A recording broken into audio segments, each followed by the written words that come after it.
हाँ। बहुत धन्य है आप लोग। मानस की एक चौपाई है, बिन पग चले सुने बिन काना कर बिन करे करम विद नाना आनंद ही सकल बस जोगी बिन वाणी वक्ता बड़ जोगी। एक राम है घर घर लेता, एक राम है दशरथ बेटा, एक राम है जगत प्रचारा, एक राम है जग से न्यारा। जो जग से न्यारा है उसके कैमरे के नीचे हम लोग खड़े हैं, हम सबके सारे कर्मों को देख रहा है। हाँ, अगर पान बेचते तो चौरसिया जरूर रखें। एक शब्द के बारे में कहना चाहते हैं, सिर्फ एक शब्द है नमाज।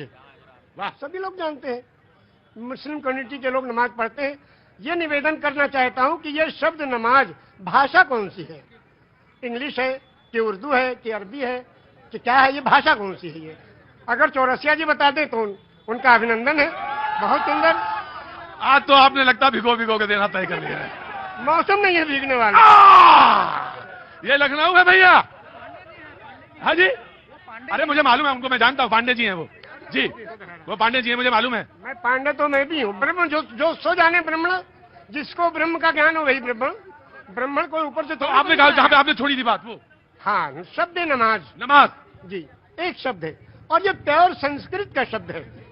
उर्दू में इबादत, हिंदी में पूजा अर्चना उपासना, इंग्लिश में प्रेयर और संस्कृत में नमाज। क्यों? इसको संधि विच्छेद कीजिए। नमः धन अज। नमः नमन करना, प्रणाम करना, दंडवत करना, सजदा करना, झुक जाना, समर्पण हो जाना, समर्पित कर देना, जय जयकार करना, चरणों में पड़ जाना, धाराशाही होना, नतमस्तक होना, सरेंडर हो जाना। इसको उस प्रभु के चरणों में इस कंप्यूटर को रख देना कि हे प्रभु तू ही सबसे बड़ा है और तूने इस मनुष्य को बनाया है, इसका आविष्कारक तू ही है, तेरे चरणों में हम समर्पित हैं, इसलिए अजन्मा को नमन करना। और ये हुआ नमाज। एक मिनट, मेरे माथे पे थोड़ा। आपने कहा कि 18 पुराण, 14 रामायण, 4 वेद, 6 शास्त्र, 18 पुराण, 14 रामायण, 108 उपनिषद। जब बैनर लगते हैं दुर्गा जी के महोत्सव का, लिखते हैं श्री श्री श्री 108 दुर्गा महोत्सव। अब 108 के बारे में लोग नहीं जानते। 108 वो छोटे छोटे कोटेशन हैं जो जीवन यापन करने के लिए उस प्रभु ने भेजे हैं। वो 108 पूर्णांक भी है, लेकिन आपने कहा 18 पुराण के नाम आपको पता है और वेद भी पता है, सब पता है। ऊपर वाले की कृपा है, ये लोगों की सेवा की तो मिला है। ज्ञान तो किसी के बाप का है नहीं, जो ग्रहण करना चाहे ले ले। पांव बुजुर्गों के दावे हैं तो ये हुनर आया है। बेशक सही कहा आपने। मैंने सही कहा शायद। तो क्या 18 पुराण कौन कौन से? श्री विष्णु पुराण, शिव पुराण, पद्म पुराण, स्कंद पुराण, गरुड़ पुराण, वायु पुराण, सूर्य पुराण, अग्नि पुराण, ब्रह्म वैवर्त पुराण, लिंग पुराण, वामन पुराण, उत्तर भूषण पुराण, काकभूषण पुराण, हरिवंश पुराण, देवी भगवत पुराण, भाष पुराण, भविष्य पुराण, मत्स्य पुराण, कल्कि पुराण। विष्णु पुराण से कल्कि पुराण तक आपने 18 पुराण के नाम, वेद भी। और आप मक्का होया है? हाँ, मक्का भी हुआ है 2 बार। और 3 ब्रह्मद्वितीयो नास्ते, खिलविदम ब्रह्म द्वितीयो नास्ते ने ना नास्ते किंचन। पूरे ब्रह्मांड का मालिक एक ही परमेश्वर है, दूसरा कोई नहीं था, नहीं है, नहीं होगा, किंचन, किंचा भर भी नहीं। एकम एवं अद्वितीयम, वो प्रभु अकेला है, कोई दूसरा उसका भागीदार नहीं। तो जब आप रामचरितमानस पे आए तो फिर क्या अच्छा लगा? अब रामचरितमानस की 1-2 कड़ियां आपको सुनाएंगे उर्दू में। हाँ। ये लिखा है पंडित ब्रिज नारायण चकबस्त लखनवी ने। जी बिल्कुल, बड़ा नाम है। हाँ। नारायण चकबस्त लखनवी, वो लिखते हैं मर्यादा पुरुषोत्तम श्री रामचंद्र जी की जीवनी में। हाँ। कि रुखसत हुआ वो बाप से लेकर खुदा का नाम। रुखसत हुआ वो बाप से लेकर खुदा का नाम, और राहे वफा की मंजिलें अव्वल हुई तमाम। जब जाने लगे मर्यादा पुरुषोत्तम पिता के त्रिवचन को पूरा करने के लिए, तो पिता से जाके आज्ञा लेते हैं, पिताजी अब हम आपके आज्ञा का पालन करने जा रहे हैं, और माता को जो आपने, सौतेली माता को जो आपने वचन दिया उसको पूरा करने जा रहे हैं, आपका आखिरी दर्शन करने आए हैं।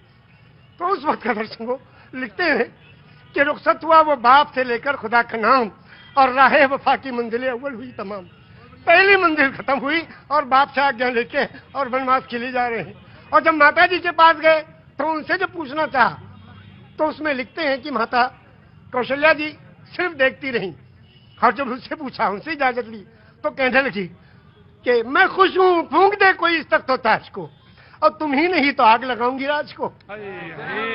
जब तुम ही नहीं तो आग लगाऊंगी राज को। क्या आज भी कोई बेटा इतनी बड़ी सल्तनत को ठोकर मारकर और पिता की आज्ञा का पालन करने के लिए तैयार है? ये वचन दिया है श्री रामचंद्र जी ने, ये वचन दिया है पूरी दुनिया को कि देखो अगर पिता कहे तो राज को भी ठोकर लगा दो।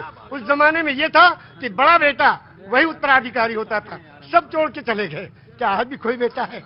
तो इस राम की जीवनी से ये सबक लेना चाहिए। आचार्य जी आपने तो आचार्य अब बिल्कुल, अब इसके आगे अब आप हमसे क्या कहवाएंगे? बस इतना ही है। ऐसे दोनों आंखों सच में यह है कि दोनों आंखों से जलधार बह रही है।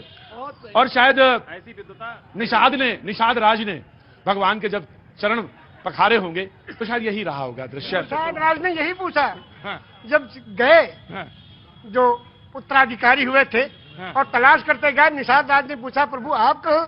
हाँ। कहने कि अपने भाई को ढूंढने। भरत जी। भरत जी ने कहा हाँ। तो कहने भाई को ढूंढने के लिए पूरी फौज लेके आए हो? हाँ, अब फौज लेकर आए तो इसके माने तो आप उनका बिल्कुल खात्मा ही करने आए हो? कहा नहीं, अपने भाई को लेने आए हैं। अगर वो नहीं गए तो हम उनके चरणों में जो चीज है खाऊं उसी को ले जाके रखेंगे सिंहासन में, फिर राज करेंगे। क्योंकि रामचरितमानस की कौन सा पंक्ति आपको सबसे मन को भाती है? सबसे ज्यादा तो यही भाती है कि बिन पग चले सुने बिन काना, कर बिन करे कर्म बिन दाना, आनंद ही सकल रस होगी, बिन मारी वक्ता बढ़ जोगी। एक राम है घर घर लेटा, एक राम है दशरथ बेटा, और एक राम है जगत प्रचारा, एक राम है जग से न्यारा। और उस राम को कब याद करते हैं? उस राम को याद करते हैं जब अर्थी उठाई जाती है। क्या कहते हैं? राम सत्य है। क्या मतलब? मर्यादा पुरुषोत्तम श्री रामचंद्र की जो पूजा अर्चना उपासना करते थे, जिस राम की वही राम सत्य है। राम सत्य है, राम नाम सत्य है, हरि का नाम सत्य है, और सत्य बोलो मुक्ति है। वो कौन सी सच्चाई है जिसमें मुक्ति और कल्याण छुपा है? उसको जो जान ले उसका जीवन सफल है। ये जीवन प्रभु ने दिया है, जीवन दिया है सुंदर बनाने के लिए। ये जीवन इसलिए नहीं दिया कि व्यर्थ कर ले। हाय दिल्ली की तरफ सुनाएंगे हम।